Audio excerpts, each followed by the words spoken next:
अब आपका है question number 15। Question number 15, class 12th, TS Grewal book. Okay, तो मैं आपको क्वेश्चन दिखाता हूँ। ये है आपका क्वेश्चन नंबर 15, ये वाला। Show how are the following item deal with the while preparing the final account for the year ended 31st March 2020 for a NPO organization। Case number 1 है expenditure on construction of pavilion, दिया हुआ है 6 लाख। अब खर्चा हो चुका तो ये असेट्स है। The construction work in progress has and has not at complete नहीं हुआ है तो वर्क इन प्रोग्रेस है। कैपिटल फंड हमें दिया है 20 लाख और ये हमारी लाइबिलिटी साइड में आएगा। तो ये सिंपल केस नंबर 1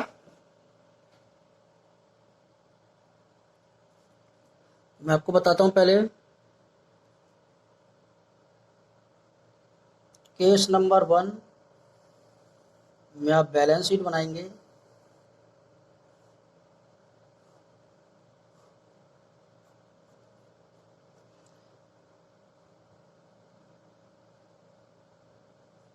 और डेट दिया है इसमें एज एट 31 मार्च 2020। तो यहाँ पर आ जाएगा पवेलियन वर्क इन प्रोग्रेस दिया था हमारा, pavilion work in progress.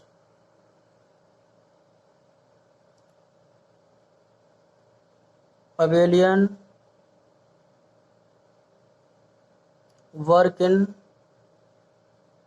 Progress.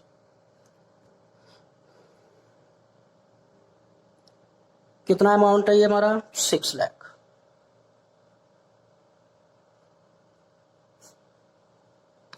उसके बाद हमारा दिया इसमें कैपिटल फंड, तो वो यहां पर आ जाएगा। और कैपिटल फंड हमें दिया हुआ है 20 लाख। ये हमारा केस नंबर 1 हो गया, खत्म, और कुछ नहीं है इसमें। अब हम बात करते हैं केस नंबर 2 की। केस नंबर 2 देखिए आप, expenditure on construction of pavilion 6 lakh. इसमें भी 6 लाख का कंस्ट्रक्शन हुआ है। The construction work in progress and has not yet be complete, complete नहीं है, वर्क इन प्रोग्रेस है। तो पवेलियन फंड हमारे पहले से दे रखा। पवेलियन फंड दिया हुआ है इसमें 10 लाख और कैपिटल फंड हमें दिया हुआ है 20 लाख। इंपोर्टेंट पॉइंट है ये। देखो इसको कैसे करेंगे हम। ये हमारा केस नंबर 1 था और ये अब हमारा केस नंबर 2। इसमें हमारी बैलेंस शीट बनेगी।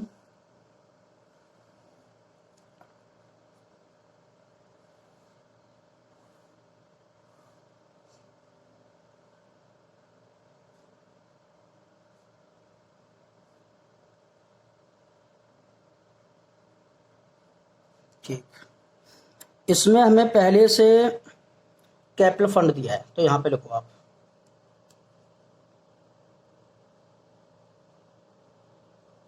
कैपिटल फंड हमें दिया है 20 लाख, सबसे लास्ट में दिया था। और पवेलियन फंड इसमें दिया था हमारा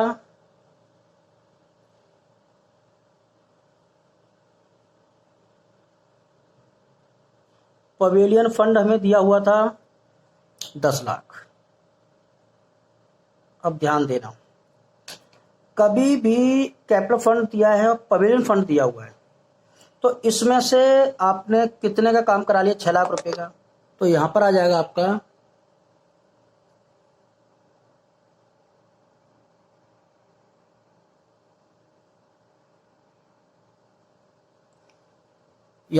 आपका,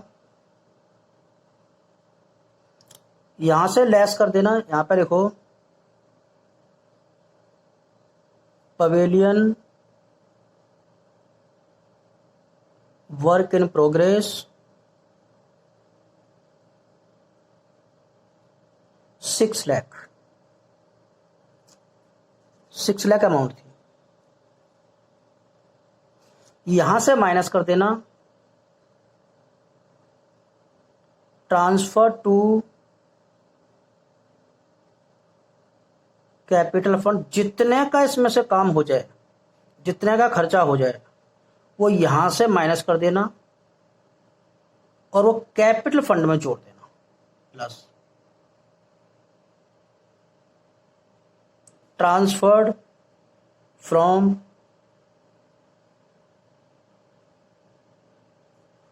कॉन्सेप्ट में बढ़िया से समझाया तो मैंने, वहां पर एक बार समझ लेना 6 लाख। तो आपका कैपिटल फंड में आ जाएगा 26 लाख और यहां पर आ जाएगा आपका 4 लाख।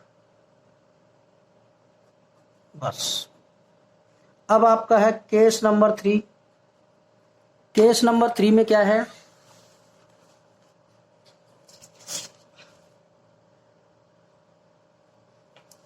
देखिए केस नंबर 3, केस नंबर 3 में है एक्सपेंडिचर वही 6 लाख किया है और कंस्ट्रक्शन वर्क इन प्रोग्रेस अभी कंप्लीट नहीं हुआ है और फंड हमारा दे रखा है पहले से ही, पवेलियन फंड 10 लाख और कैपिटल फंड दे रखा है 20 लाख और डोनेशन रिसीव फॉर पवेलियन 2020 को 5 लाख, बस यही एडिशनल अमाउंट है।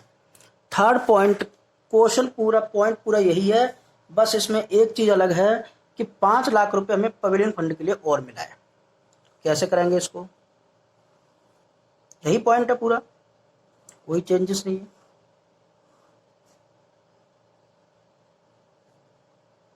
बैलेंस शीट एज एट 31 मार्च 2020, ये हमारी लायबिलिटी साइड है, असेट्स अमाउंट और अमाउंट। तो यहाँ पे लिखो आप कैपिटल फंड 20 लाख, उसके बाद लिखो pavilion fund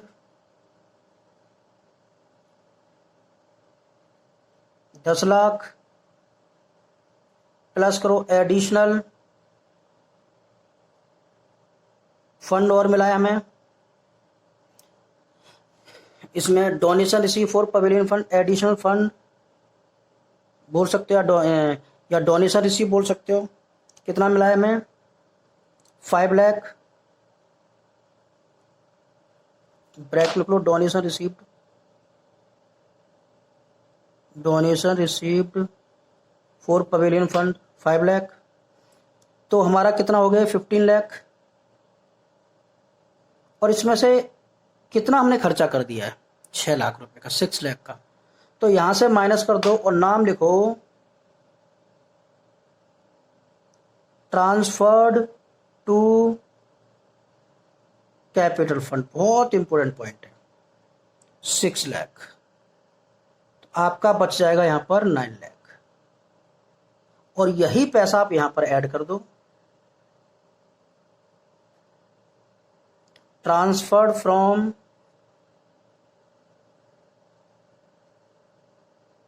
pavilion fund 6 lakh, तो ये आपका 26 लाख हो जाएगा और यहां पे लिख दो आप पवेलियन वर्क इन